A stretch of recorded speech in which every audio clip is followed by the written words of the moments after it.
What's up everybody, the BlueFang here, and today I'm starting a new series that is literally made for my 1000 subscriber special.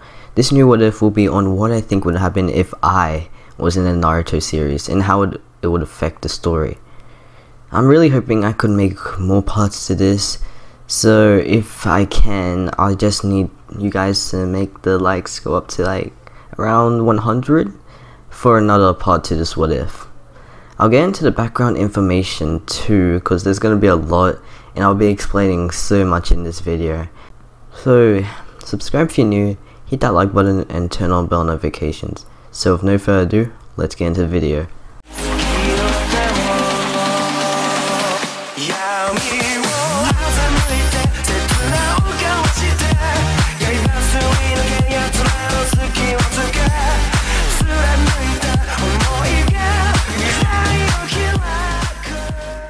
So the way this what if is going to work is that I'll be making myself be a character in the Naruto series.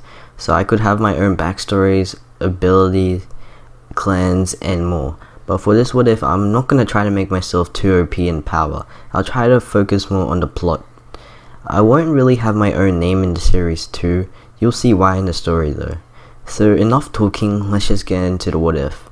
We start off in a dark room. It is filled with lab equipment, needles, different scrolls, and most importantly, blood. Lots of blood. The smell of blood looms through the air of the lab as the owner of it, Orochimaru, walks in. He approaches a capsule at the end of the room, placing his hand on it. The capsule has a tag on it saying Project BlueFang, and inside of it, a child around the age of 11 hovers around the water that was placed in it. Orochimaru leans closer. BlueFang, I have high hopes for you.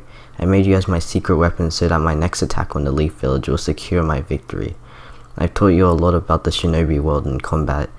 Now, let's see how you can go outside of this capsule. Orochimaru walks over to a desk and pushes in some buttons, slowly opening the capsule, letting his human experiment out. The child walks onto the ground and looks around the lab, seeing all of the other test subjects that Orochimaru was working on. Now come with me, so we can train. Let's go. Orochimaru starts walking, but the test subject cuts him off.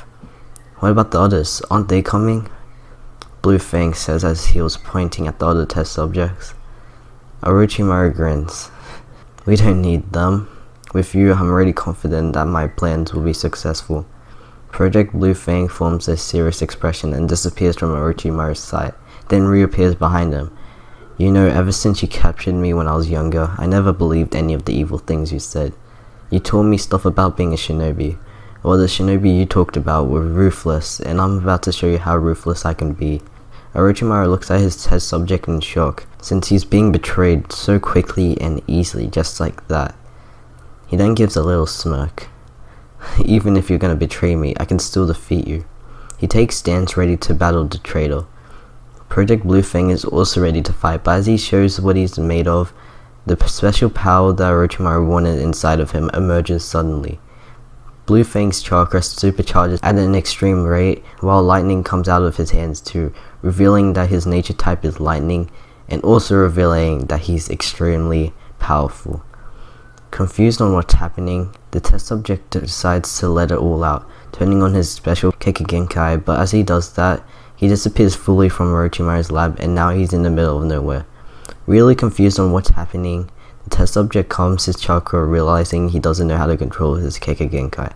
But he remembers seeing it, but that was just a long time ago, a time where there was peace in his life, a time where he was safe with his family and had no problems. He remembers seeing his family's Kekkei for the first time when his father performed it as a demonstration on what he was hoping to see from him. Also remembering that the name of it was energy release. But the last time he saw it was when his father used it against Orochimaru, and later after that he died. Project BlueFang ends remembering what happened in his past, still angered by Orochimaru's actions. Then he starts to walk, trying to find someone that could help him. He eventually comes across a carriage and sneaks onto the top, awaiting to arrive at where the person's going so he can be safe now. We cut to a later time as BlueFang wakes on the ground, surrounded by a crowd of people walking. He gets up slowly, realizing that this is a village he is in. He then starts to wander through the village while taking sight of faces engraved into a mountain. He sees 4 of them, and takes that this might be the important people in the village, maybe leaders. He continues going on and sees some blonde kid being chased by a group of men. He follows them thinking that the kid might be in trouble. The thugs corner the blonde kid in an alleyway and all laugh at him. Well, looks the demon. Let's show him a little lesson on what the Leaf Village thinks about him.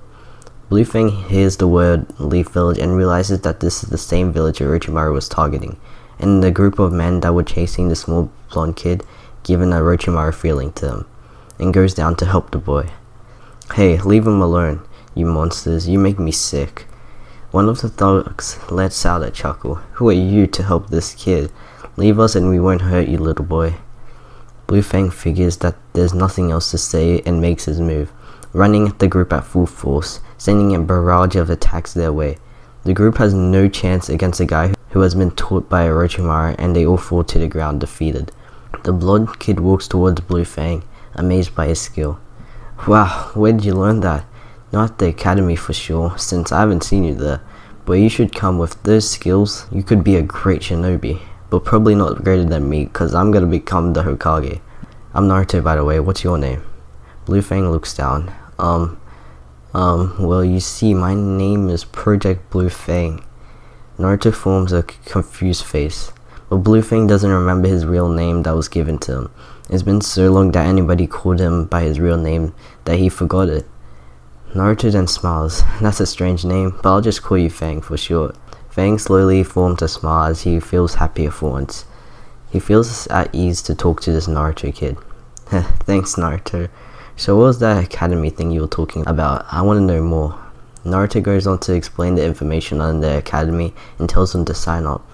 Eventually Fang does join, and he also joins Naruto's class.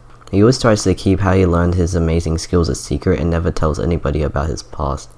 The students just go ahead and call him Fang, also saying how he's probably stronger than the top of their class, Sasuke Uchiha, who Naruto hates.